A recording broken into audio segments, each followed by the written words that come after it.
Go. Driveline R&D podcast, episode 60. This is Alex Caravan, Driveline baseball manager of data science. I think Brady just banged his knee against the table. He's so excited for our 60th episode. Oops. Drinking no booze right now, but it's an important episode because we'll be talking about a special break.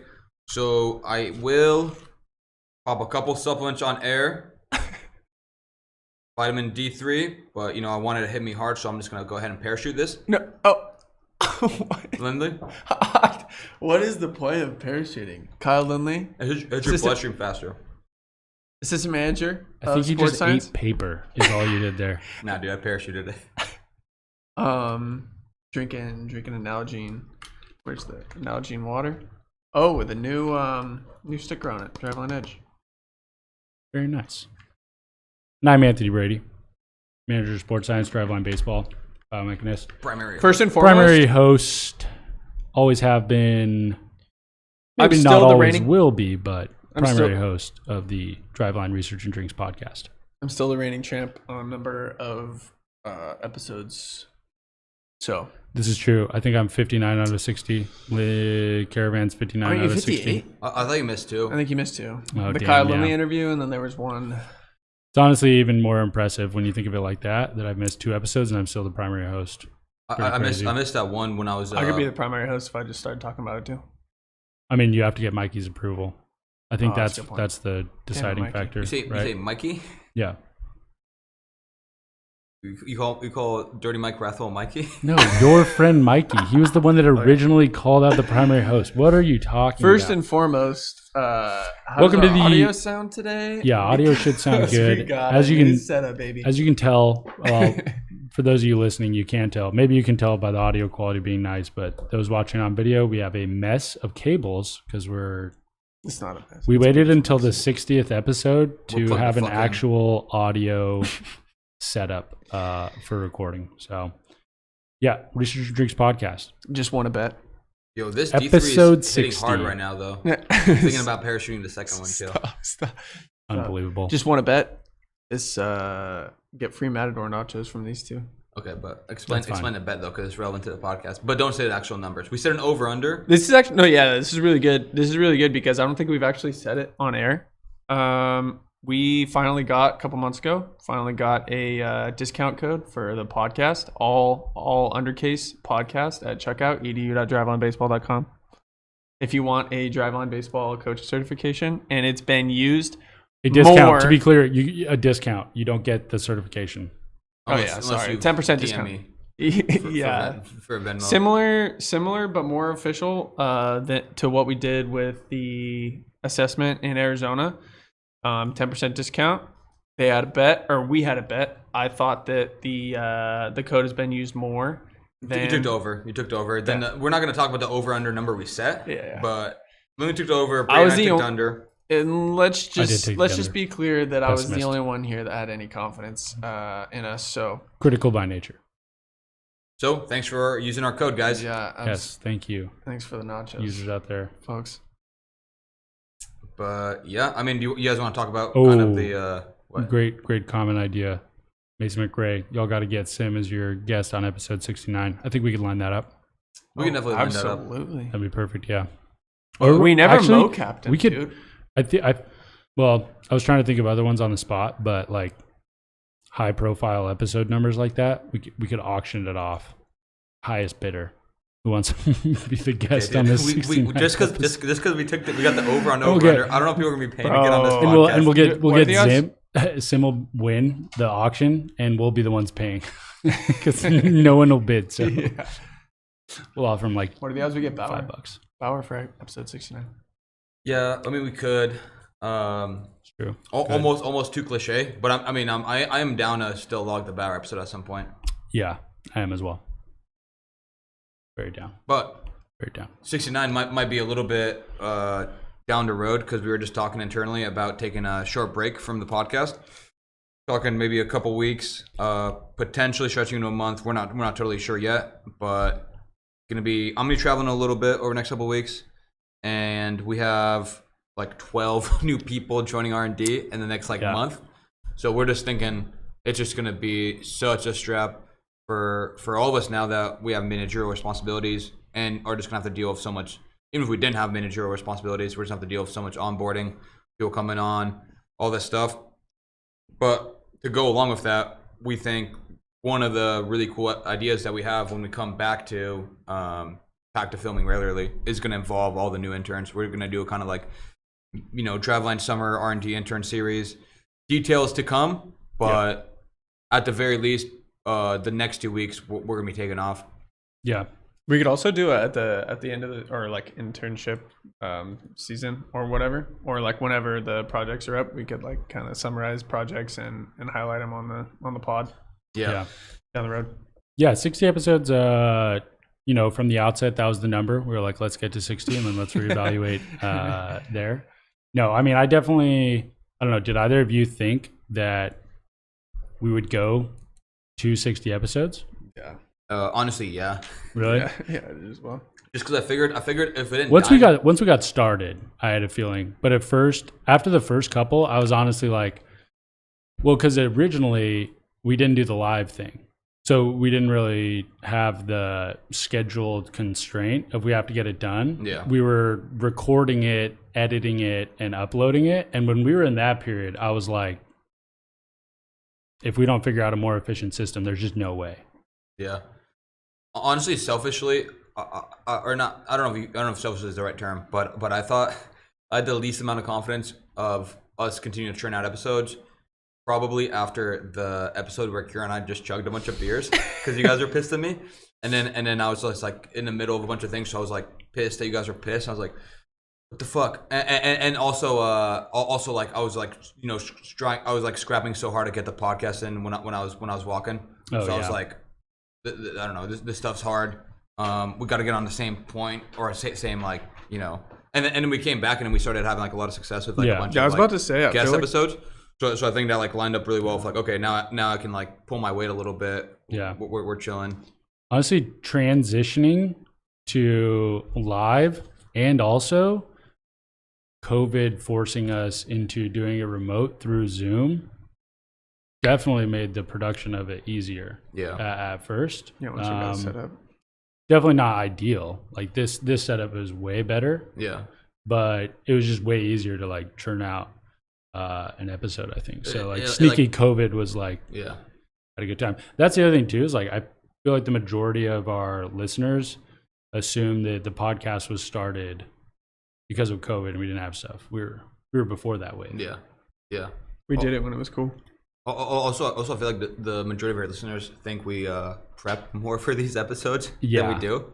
Yeah. Occasional ones, we'll send like questions to guests and stuff, and just be like, make sure like the right gist of the questions is like appropriate, or like nothing on there is like something they don't want to talk about. Yeah. But I mean, I'll say for this episode probably has like 4 total minutes of prep. I mean, I at least spent 25 minutes. last No, night. but I meant which was all live. But yeah, when we're doing live episodes over Zoom, we have like a ceiling on how much time we can potentially sink into it. So the quality is always never going to be like 10 out of 10. But also we make sure we don't like get in like a perfectionist time suck and be like, okay, we got this shit dialed.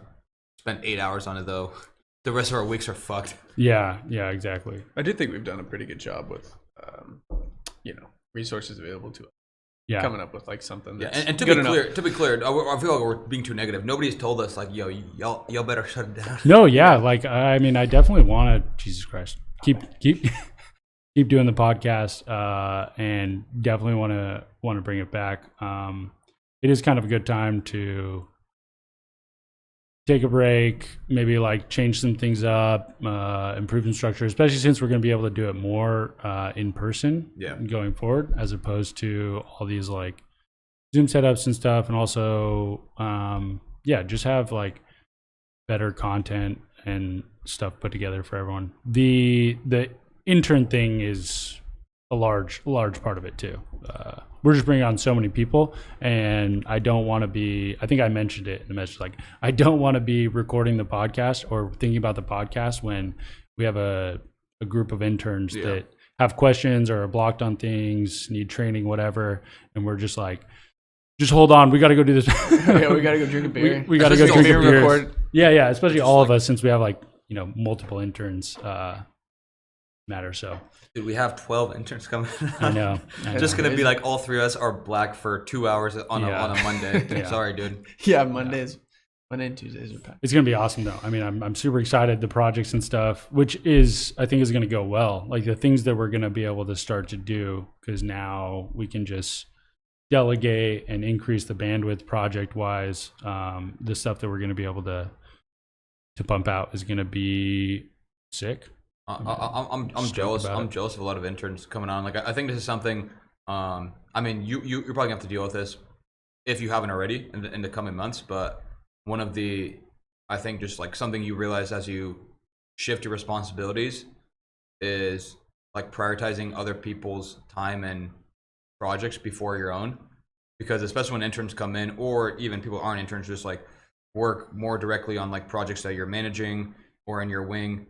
It's like, I have deep work on projects that I want to do myself and prioritize, and plenty of times that gets pushed because I can't just ignore questions for people that are blocked or waiting on me or need my help. I can't just be like, yeah, hold on, yeah, and then just like, I mean, I can occasionally, I will, but I'm saying as a rule of thumb, if I have like 3 DMs from people asking questions that I can answer or I can answer the best and unblock them, it's like selfish of me to like delay that. Just to like push the change on a project that I'm working on, unless that project is like really critical and time sensitive, in which case I will do that. But like, with the interns coming on and stuff, like I can already anticipate multiple days where it'll just be like, okay, I was planning on doing this, but you know what? The onboarding materials weren't good enough. I had to sit down and talk to like 4 interns, because if we don't onboard them, they're not doing anything. It's just 100%. A waste of their time. Yeah, exactly. Yeah, definitely. Also jealous of the new interns today. Actually, we have the truss getting installed, the structure in the motion capture lab that's going to hold all the cameras and I guess just cameras, Edgertronics, and motion capture cameras. So that's really exciting. Yeah, happening a lot faster than I was originally expecting. So I'm jealous just from the perspective of like the databases that they'll have access to, because we were always in the process of building up the data set, and that. It's like day one, they show up, and we just give them the keys. Also figuring out what's going to go. Start querying. Yeah, that stuff too. I mean, we've just cleaned things up so much. Documentation and resources is more centralized than it has been. It's not as centralized as it could or needs to be, but it's definitely better than it was in the past. I mean, when we were like in 2017, everything was just in a single Google Drive folder and it was all over the place. And then when I came back in 2018, it was way worse. Yeah. Like it was just like that thing, and it just got like infinitely more messy and confusing. And then it was like, okay, we're also going to store some of it in Basecamp and all these docs and files. So German box. Yeah, I mean, there's stuff everywhere, but now it's not as bad. Do you want to kind of? I don't know if we were waiting to do this segment at the end, but just because we're talking about the podcast and interns, do you want to start off talking about the hiring? Hiring recap. Yeah, I mean, that was another reason. I guess that's also kind of a reason for the break too, is one of the purposes of the podcast. Because it first came up February sprint planning of 2020. Is that right? The podcast? Yeah. Because we were at the hotel place doing the in-person sprint planning, and we were talking about R&D having some sort of KPI or doing some kind of like content thing. We were talking about like blogs, and then we were like, we should just do a podcast where R&D talks about what we did. That's when it came up. We filmed it. We filmed the first episode in January. Okay, so then maybe it was January sprint. Yeah. And the reason I remember it is just because I was single, turned to pick and promptly went to not being single. Yeah. So in January we were planning it out, and then when we like put out the trailer and then put out the episode, I remember Mike asking like, what's the like plan for the podcast, and hiring exposure was a like decent part of it, you know, like expose who we are, what we do, because there isn't really that much content around us, and then potentially increase the applicant pool, which is now closed for spring and summer in R&D. Like we now have all our interns lined up. We've offer letters have been sent out and accepted. We've got the staff that we're going to bring in. So the podcast, I mean, if it did help, regardless of the bias. It reached almost all the candidates we talked to. Yeah, like a lot of people brought it up. Yeah. To be fair though, we also were talking just before the podcast. We would need to do like a control group for max scientific efficacy. I mean, I don't know. You guys tell. I mean, we can ask the interns. They already have the job. They already have the offer. Let's ask them day one and be like, listen, y'all actually like the podcast, or you just blowing smoke up our ass? Yeah, 100%. Yeah. So, I mean, on my side, I sent out the majority of just final rejection emails and stuff, and a lot of people are asking, you know, generally what separated me, where was I at, what do I need to do, kind of a thing. So I figured we could just talk about stuff, I guess, that you didn't expect early on in the application that did stick out, and then any other things. Also, I mean, was there anything that was really damning that was like an automatic nope outside of the classic, if you pasted the C drive for your resume, it was just like an immediate nope? But we only had a couple of those in sports science. I think I had like 4. I'll talk honestly. There's automatic no's for me. For other stuff, like not just like the C drive thing. I'll explain in a second what they are, because I've gone through 2. Not addressing you as sir. I've gone through 2 major hiring processes. One last fall when we kind of opened up our budget, right after we kind of opened our budget temporarily during COVID, and then another one just now. And this time I hired around 6 people. Last time I hired around 4 people. And going into the last one, the quality of the pool was high. This time it was much higher, but the quality of the pool was high last time as well. But last time we made some changes between the application forms. One of the big ones, and I mentioned this in past episodes, is I threw like a 1 to 5 criteria for a few coding languages, and like made more of an emphasis for them to like send either code or independent projects or something. I'll say right now, if I would look through an application, especially in the past, when like, you know, one of the questions would be like, what coding languages do you guys have experience with? And some people would be like, you know, a little bit of R, which doesn't tell me a lot. but it makes me think that they're not like very proficient. And now like putting a 1 of 5 criteria, if people are putting ones and twos on all the languages and don't have an absolutely like insane resume, like I don't know, like 17 and has written multiple sabermetric pieces, or maybe was a 10-year MLB vet and is just now getting like some like unique case. If you can't code at all, I'm sorry, it's a no for me. Yeah, I understand that you I've seen a bunch of responses like I have a really strong work ethic. I'm learning how to code. I'm learning how to code. I'm gonna great, learn how to code, then apply for the next cycle and submit your code. Like you just can't walk on day 0 and bank off the best work ethic in the world. If that was the case, then again, take the time to learn how to code, then come back. We'd be bringing you on as an intern to learn the coding language. If you can't code at all, that's an automatic no for me. Again, unless there's a very, very unique case. Automatic no. It does coding include any like super proficiency in like Excel or something that's like not necessarily code, but it's like still has a lot of tools and very powerful. Like what if they just like built something, built like a crazy like macro, Excel macro. Maybe again, like I'd want to say no without seeing but even in that case, great, you build out a super elaborate macro Excel workbook. Do you propose like the rest of the R&D department switches to that so we can collaborate? Because then we can't collaborate with you. Yeah, we all you'll do is work on stuff that's not sustainable, and you have to like spend like a ton of time documenting or building like workarounds for someone to walk in. We're cool with R, we're cool with Python as a major scripting language. Both are very open source. Both have tons of coders. If you want to work more on the software development side, maybe like PHP, JavaScript.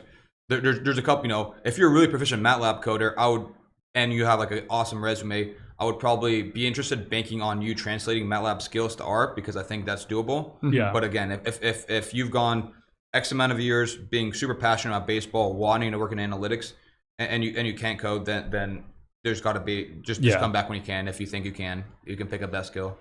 Yeah, coding wasn't like definitely not a necessity on the sports science side, but I mean, not having any for the biomechanics specific roles, not having any experience in a lab or ever using a system was, I mean, that was kind of tough. It was basically like an automatic no, except for the summer sports science internship. You could get away with not having a biomechanics background or any experience. But if you'd never worked in a lab, or at least like, I guess even lower than that is understanding of anat and phys, just base level biomechanics 101, physics and math stuff.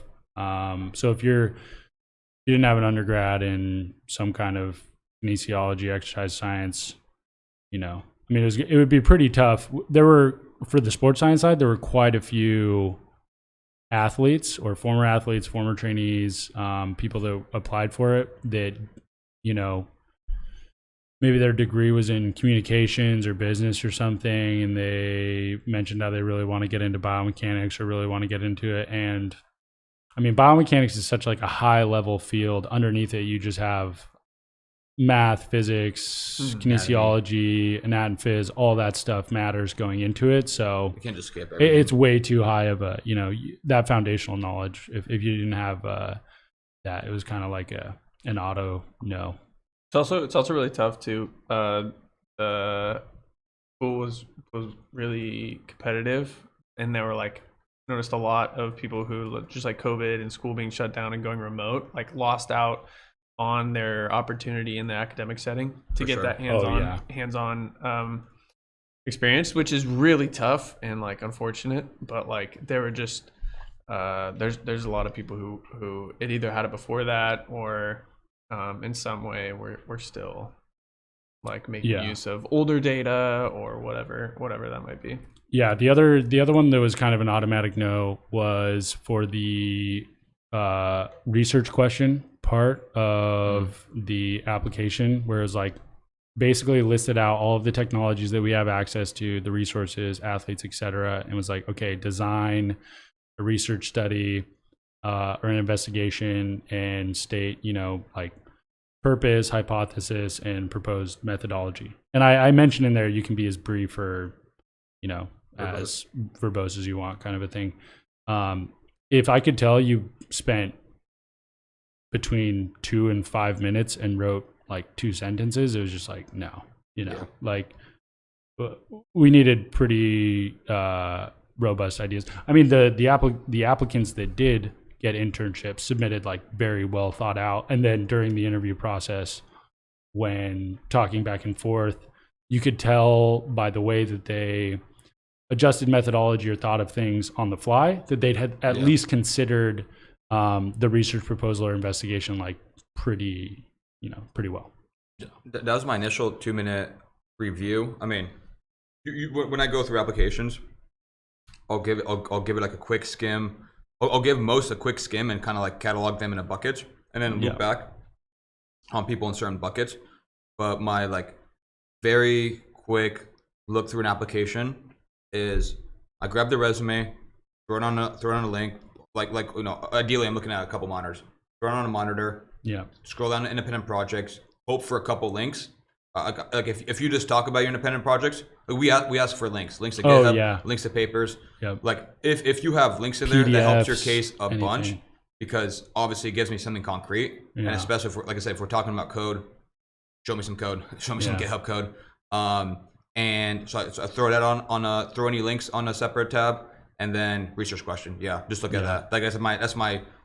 I mean, I'll glance at the coding self entries, but that's my very quick like skim through to get an idea of where someone is, and that worked for a good amount of people. I had 1 or 2 people that I like looked back after cataloging them into buckets and shifted them. Yeah. But for the most part, like that quick method, I think gave a pretty good idea of where applicants were in terms of quality. Yeah. No, I definitely agree. And I mean, it's actually interesting too, because I feel like in the application, the first couple of questions typically were the longest, as opposed to the end ones, right? When in reality, I was looking for the most amount of information at the end of the application in the research question, whereas a lot of people would write a couple paragraphs answering the why do you want to work at Driveline question, which was a lot of the same. Yeah. And I mean, I definitely wanted to hear more in terms of like research question methodology. How do you think through things? Like, how do you approach solving a problem? Why does it interest you? Not, I'm a really hard worker. I've followed Driveline for a long time, and this is where I want to be. I mean, that stuff is obviously valuable, but there's really nothing in there that was setting anyone apart. Everyone was saying largely the same stuff there. I was going to say, for that question, the gap is small between a good and great answer. You can give, if you answer, I'm extremely passionate about, setting up independent studies with high-level athletes in an R&D lab that also has 6 tracking technologies in the gym. Sweet. That's a good reason, Exactly, that's a good reason. Yeah. So, 100% agreed. Yeah. And even like the bad candidates said that. Like there was just no delineation between them. But I thought that was a big one.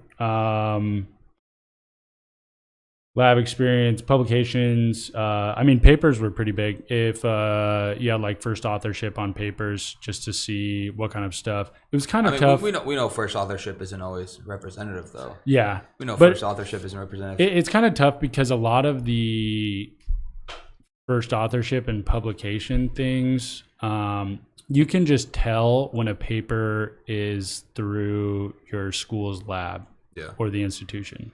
Because nowhere in your background or application are you talking about how this thing really interests you.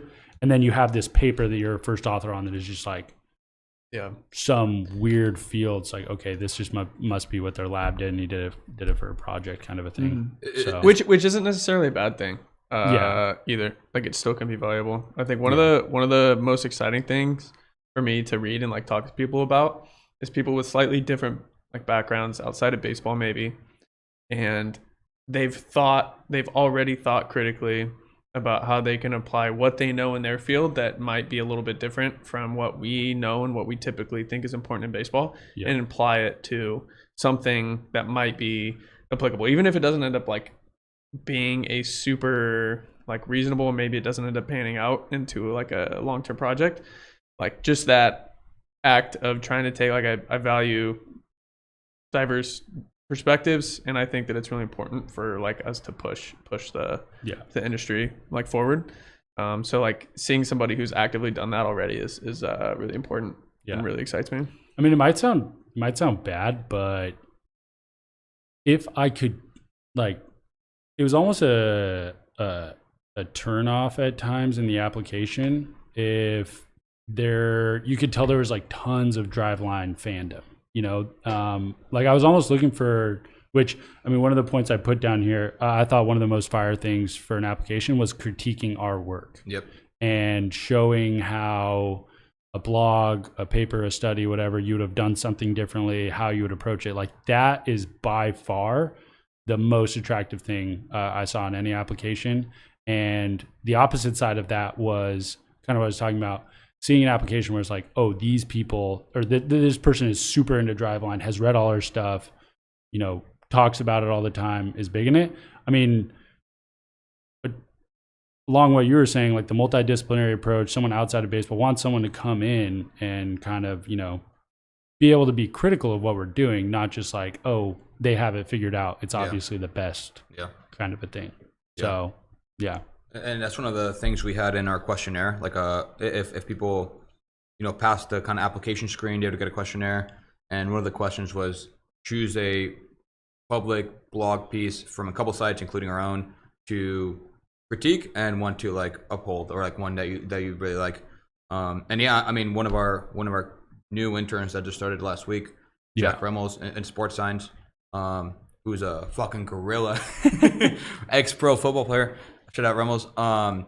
But yeah, also drinking gorilla juice at Rubens last weekend. Yeah, true. But yeah, I mean, he initially applied actually to analytics, and then I pushed him to sports science. But for the critique and like uphold, he actually one of both of our statistical parametric mapping blogs, which is really cool.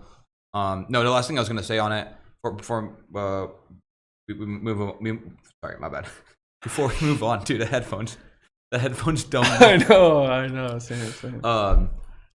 No, I think that's a really important point in terms of, because I mean, I think we all agreed, like, what some of the best employees at Driveline are ones that, especially when they come in, ones that can like not only execute on projects that are laid out, but also come up with ideas that we don't. Because I think it's like, I think maybe in some traditional workplaces, the manager, it's like, okay, yeah, no, I'm the manager, I come up with ideas.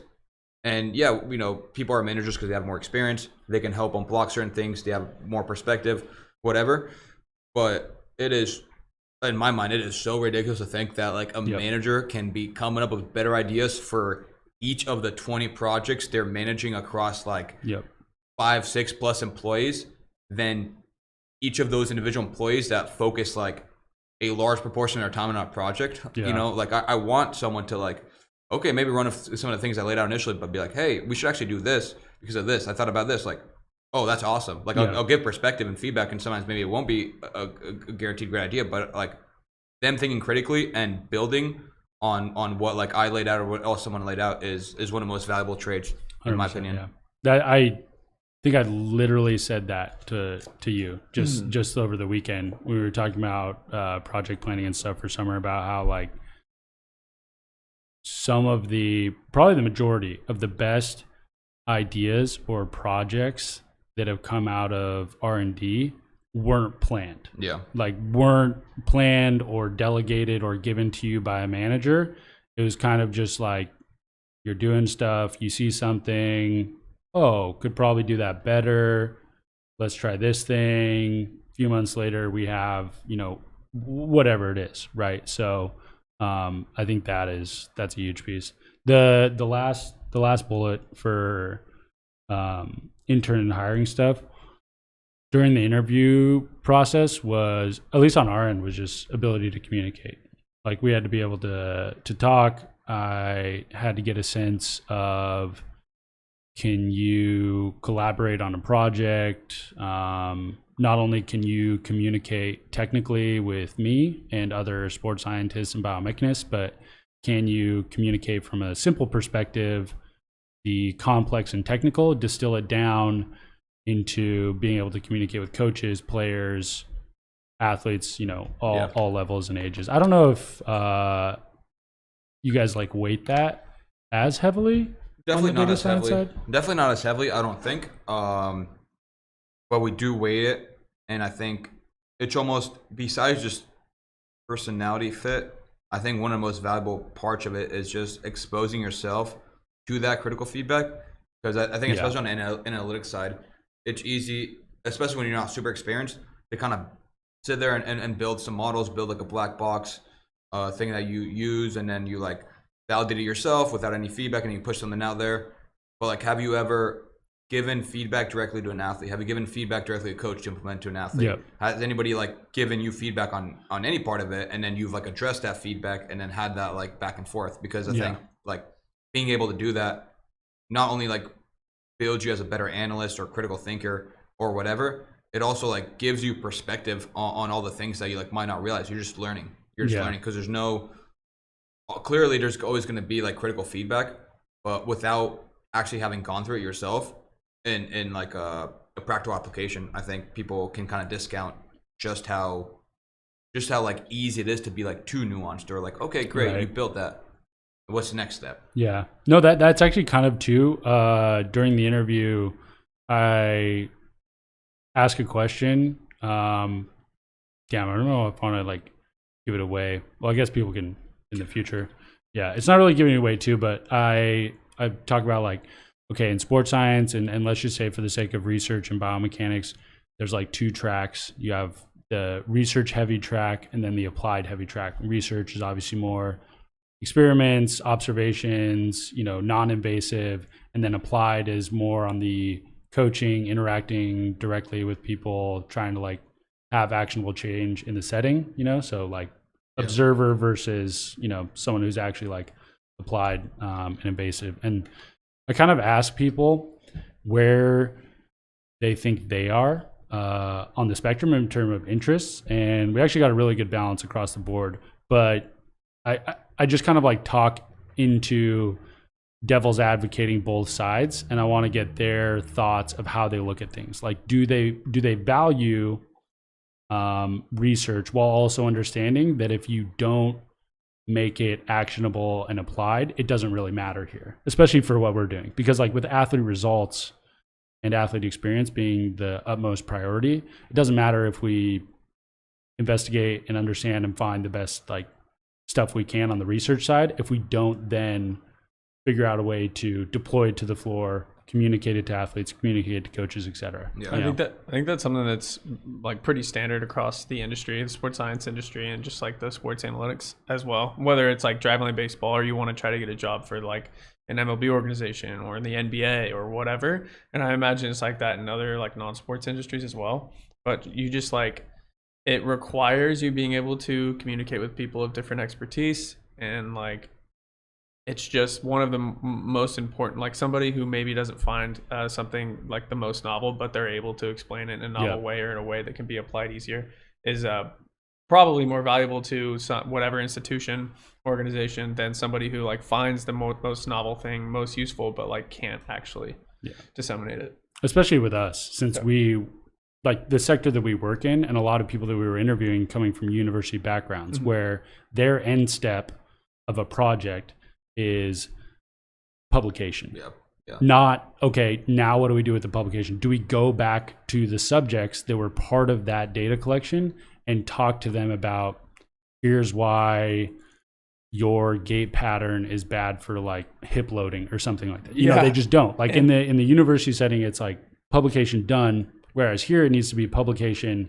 Now, how do we do it on the floor? Not to mention the publications in the academic setting are like, by nature, on purpose, more technical and harder to read, which is like another whole like separate problem. But it's like literally forcing you into like the opposite direction, the less applied direction. Yeah. So I was just trying to get a feel for, in your mind, is novel insight and publication the end step? And if so, I was like, I mean, we have to understand that, yes, pushing the limits of that is definitely important in terms of what we understand research-wise, investigation-wise. But you also just got to know, how do we turn this into something that makes athletes better out there. So we should just title this episode "How to Get a Job at Driveline Baseball in 2022." And I feel like, I mean, we've vlogged 60 episodes, so it's hard to tell, but I feel like we've had a pseudo combo like this at least 3 other times. Yeah. But honestly, it's probably the most in depth and coming off the most long, drawn out interview process for both our departments too. Because I don't think you guys were or did you guys hire sports science interns last fall? No, Yeah. one. Well, like, there wasn't a hiring process. I guess technically 2. Yeah. But yeah, just one. It Well, was at least. oh, Like, but we weren't a part of it. Yeah, Joe yeah. brought on yeah.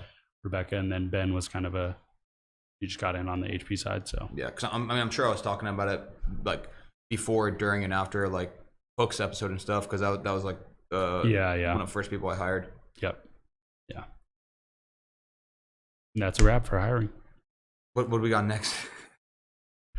I don't know. What do we have next? Force plate stuff. Yeah, we talk about we actually should have this blog coming out pretty soon. I think this week. But I don't talk about it as much. But I think we have some really cool stuff coming from the HP side of research. And actually, I might talk about it a decent amount. I think as a company, we might not talk about it a ton. But we've been doing Force-Dex data for the last year, which spits out a bunch of cool metrics. Force-Dex are a type of force plate or a company.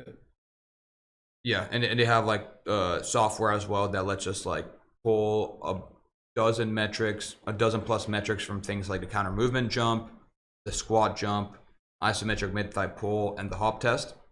And like I said, our HP department runs a really tight ship, gets everyone through the same kind of evenly calibrated assessment. We collect all the force plate data and retest on general every 6 weeks. So kind of lines up with our mocap assessment. And 2 of the bigger models we've been working on are linking the mocap velo to force plate metrics and the top 8th bat speed around a 2-week buffer around the assessment, so like 1 week before, 1 week after. Oh, interesting. So bear with me. Real quick, what's the number of like swings in that 2-week span usually? Top for bat speed? Yeah. Is that I'm guessing that's why it's 2 weeks, right? Yeah, I mean, it's a pretty good amount. Again, we're looking at top 8th, but it can be as much as like 100 plus swings in each of the weeks. Okay. So and blast consolidates quickly. It's more to like, the reason the windows are large is to catch like people that are like, okay, a week and a half before, or sorry, like almost a full week before, they got in like 1 session or something. Gotcha. And then maybe you're like out of the gym the rest of the week.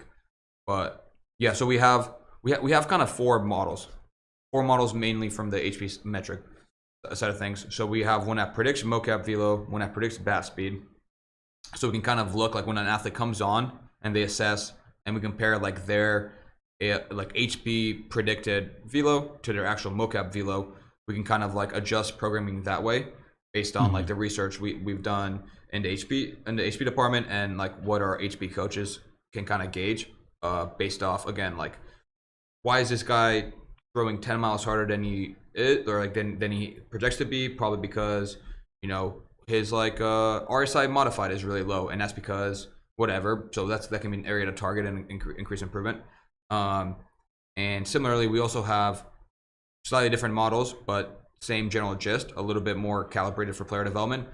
How HP metrics on the like from the first retest on match up with the change in mocap velo and the change in bat speed. So Anthony Osnax, our main HP R&D analyst, has been like doing most of the work here. I've given feedback and review on a bunch of the models, but we're finally going to be pushing out some stuff for open source this week. And honestly, like open source. Open source Just meaning talking about it in the blog, not like putting out like blog, a GitHub repo. Yeah, not a GitHub repo. We have I'm excited about some of the validation stuff we're going to include in there, because I wanted to set like a decently high bar for the first like thing we roll out from the HP side. Yeah. So like we're going to talk about like how we decided on the metrics to use, because like I said, there's quite a ton of stuff generated from Force-Dex. You got to watch out for stuff like multicollinearity. You got to look out for like non-normality of residuals. homoscedasticity, homogeneity of variance. I'm telling you, bro, I'm dropping the term so people can get a taste of what we're trying to like. Caravan's making up words. What we're trying to do to kind of like hold a higher standard when we talk about predictive modeling in a public sense, because I think not everyone does this, but I think it's like pretty easy to push out like a piece or a blog or a piece of content and be like, yeah, no, I got a really good model, 2.01 mean absolute error, 0.8 r squared. Okay, like how many features are being used in that model? How do we know you're not overfitting? How do we know like what the residuals look like? What do the distributions of the predictions look like versus the distribution of the actual like ground truth values, like the dependent variable trying to predict a bunch of that stuff. So like that's been my influence on the blog mostly, like trying to push include those validation details and include those like going forward. So yeah, I'm pretty excited for that. And I'll give a bit of a sneak peek. I don't know the actual metrics because like Oz has been tinkering around a little bit back and forth, and like I said, I mentioned like 4 separate models, but we've gone pretty good convergence with largely multilinear regression models. We messed around some gradient boosted models and stuff, but honestly the gradient boosted models were overfitting for the most part, and I'm happy to roll with a multilinear regression that has only a handful of dependent variable or independent variables, because I think that's much easier to interpret.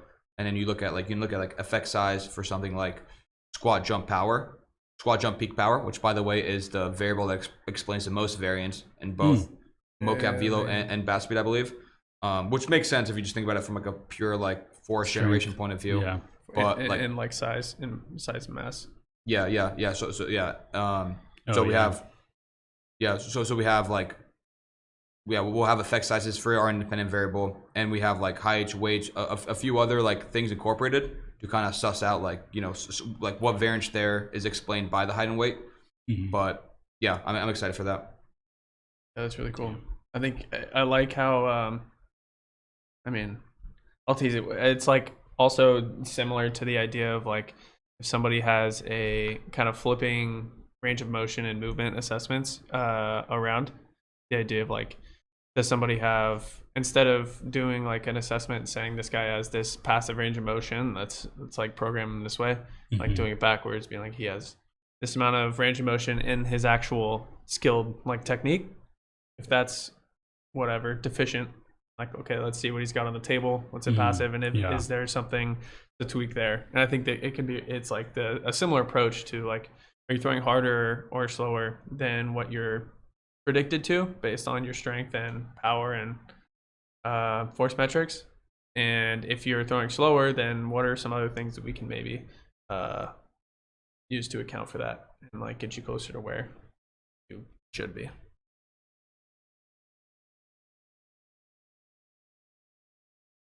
Yeah, and Oz has got a bunch of I mean, the man just spitting out models left and right, but he's got a bunch of stuff like incorporating some biomech metrics, a combination of biomech metrics and HP metrics. I mean, honestly, the biggest struggle there is just like consolidating all the documentation and stuff, because it's easy to kind of just like spit out models, or I'm gonna make this better, like move on. Like, how did you make it better? What changed? Is that like sustainable? Did that overfit on like a particular data set? There's so many measurements. Yeah. There's so many measurements that we can include. Yeah. It's gonna be interesting too. I mean, it'd be pretty cool with all the models that we have this summer.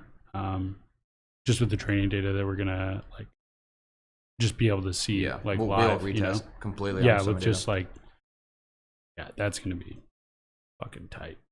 I mean, just looking at the assessment to 6 weeks and 12-week retest comparisons that we're going to be able to do this summer using all the models. I mean, even just the bucket stuff and the predictive velo models there, athlete composite scores, all that is really exciting. And the quality of interns with that kind of background is just, I mean, I feel like we're going to be able to iterate on that stuff 100%. pretty well. Like the whole time you were talking, I was like, dang, you should honestly have Ramos scope the blog. Yeah. Because those are right in line with stuff that he was talking to me about the other day. Stuff he'd like to get interested on. And he can also probably just break all of our lifting records. He can also probably just like mess up all the models in the wrong way, because he'd put up insane strength numbers, and be interesting to see what his actual like top 8 EV. And I don't even know if he's like it ever. I wonder how much he throws. Get him throwing 90 in like 2 months. I was gonna say, I know he like. Were you telling me that he hit like he almost broke the in-house isometric mid-thigh pull? Yeah, I think he Pulled over but 4,000 newtons. he said he found a hack for it. He's like, I just exploited it. And like, took him 2 seconds to exploit it. He was like using his knees a bit or something. Like you can like push the bar against your thighs, kind of a thing. And that's gonna be one of our new questions we include on the next next application. Go through form. The assessment process and tell us everything that you do How differently. do you hack it? Identify all the things that you can exploit. That's tight. Fire. Nice. Do you want to get into the ball ops? Sure. I don't have a ton of stuff for this section. I think I'm gonna start. I mean, this is easy to say now before I like don't uphold to it, but I think I'm gonna start trying to put out more, almost even daily, like sabermetric tweets or something, using our DB because it's so powered up. And you know, shout out to Christian Huck again. He's done like a great job maintaining data integrity as we transition from 2020 to 2021. You don't like being having lower followers than me? What's up? You don't like having less followers than me? Do I right now? That's actually why we're going on the You have 5 podcast more. break, so that Caravan can dedicate any additional hours to. Because you know I have not been trying for a while, bro. And Neither have I, bro. But yeah, I mean, yeah. So I'm gonna start I'm trying to put out a lot more like regular sabermetric content, just because. I mean, man, like right now, I think this will change in like the next couple months, but I think we have like an opportunity to really leverage our stack SDB. And Dan's on a split deal. A couple other people in our baseball operations departments are on a split deal. So it's like they're not really encouraged to tweet. Ideally, I wouldn't really be like the person tweeting out a bunch, but I'm down a shoulder to Brent at least for a little bit. And I mean, I think that stuff's fun. I like for people that like interact with some of my stuff on Twitter.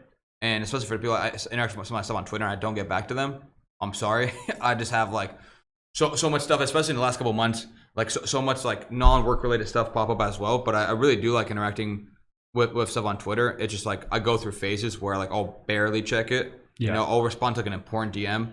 And other times I'm just like commenting on Twitter threads, trying to like get convos going. So I'm looking to get back more into ladder in the next couple of weeks. But I kind of threw out something last week. After to give the Therm episode a shout out, looked at max EV versus average EV, or max EV, average EV, and average xWOBA from 2021 to 2020 for like certain hitters that have already hit a ball harder than did in all of 2020. And I mean, I actually didn't realize, again, because I hadn't been on Twitter that much, I didn't realize a lot of people were talking about this, or a lot more people than I thought were talking about this.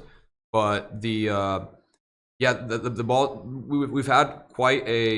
we've had an interesting distribution of exit velocities so far early in the season. Like a lot of people have already hit a ball harder. Like I said, during spring training, we had more home run rates per FB than ever. More home run rates per like balls in play. There was like talks of an old MLB balls and new MLB balls, because MLB was trying to push out a ball of more drag. To kind of like limit home runs, essentially. More air resistance. But there's like 2 distributions of the drag coefficient, and like drag increased as spring training went on. So maybe it was like a version of like the old ball kind of initially being phased in, and then a new ball getting phased in more consistently over spring training.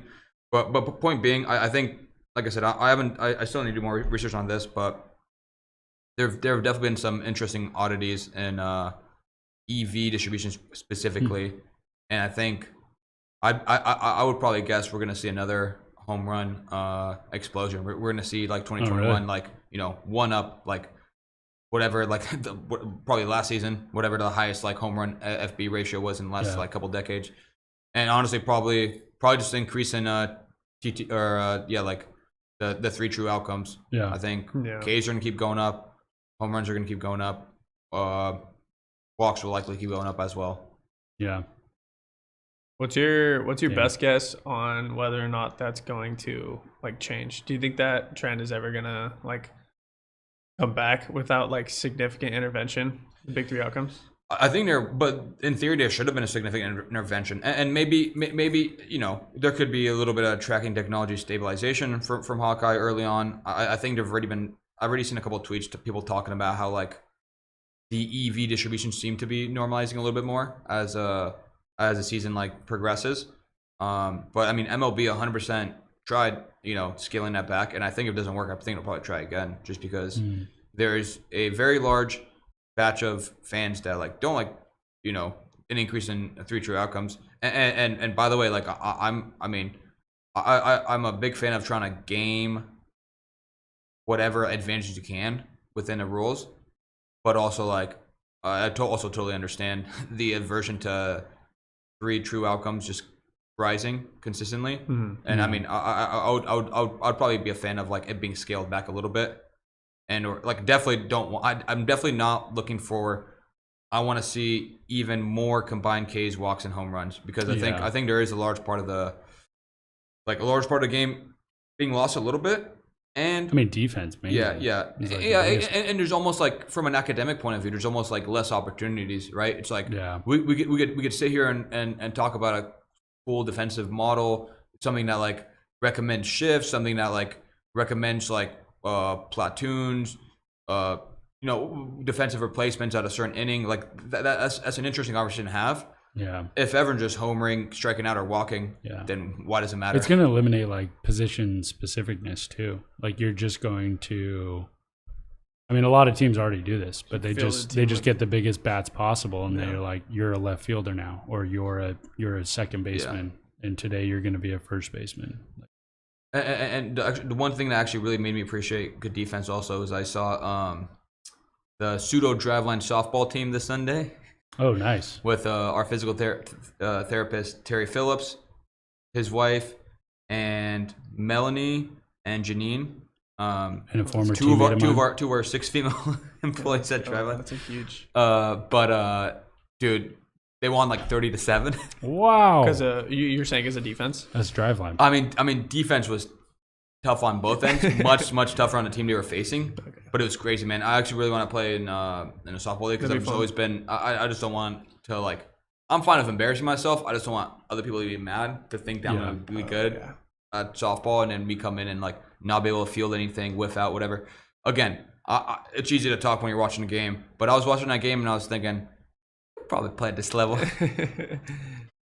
Getting back on the basketball court too, dude. If you hit a grounder, if you hit a weak grounder to third, these are 60 base bats as well. Yeah. If you can hit a weak grounder to third and got decent speed, base hit. But can you hit a weak grounder?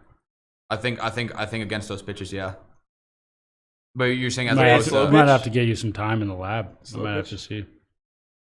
Get me some time in the lab. I mean, a lot of it was people were swinging the bat like this, chopping vertically down. Like this is the angle, and some of those hits were like doubles. I've definitely seen. I feel like the last time we were messing around and hitting and stuff, I've definitely seen you not make contact a couple swings in a row off the tee. But were we pitching on a softball? Softball's a little bit bigger. I know, but I'm saying that it's moving. Yeah. Let's go to the episode right here. I think the required improvement, I think, is gonna be pretty easy for you. That'll be the update. Updates after the breaks. Caravan's improvement in softball, and is the ball dead or hot? Yeah, that's right. Baseball. Episode 61's coming. And last thing I'll say on that, I was trying to smoke a ball off the tee. Like I said, here I just need to make weak contact. Yes, that's and true. smoke relative for me. That's true. Yeah. I mean, I was trying to hit a ball 115. I didn't. I 115 feet. 115 feet. 61, episode 61, shaping up to be a banger. Wait, 61? Yeah, I said 60. No, this is episode 60. Okay. When we come back, it'll be 61. Okay. All right. That's it. Thanks, everybody. See you in a few weeks. We'll post more details on when we come out of hibernation. Yeah. Spring hibernation. I mean, we'll come back right away if I smoke above 20 115. Driveline shirts get purchased with the code podcast. Oh yeah, Code if- podcast. we'll come back right away. edu.drivelinebaseball.com. Oh, if we're setting a realistic goal, I mean, get it in the 10 purchases between now and Monday. Podcast ain't going nowhere. And my clothes will be going somewhere. So if you want to see that, then definitely. Well, you just well now people. God dang it. Now nobody's buying X shirts. amount of people that bought the shirt are requesting their money back. All right, we'll see you Lindley's guys. gotta buy us nachos. Peace out. Peace.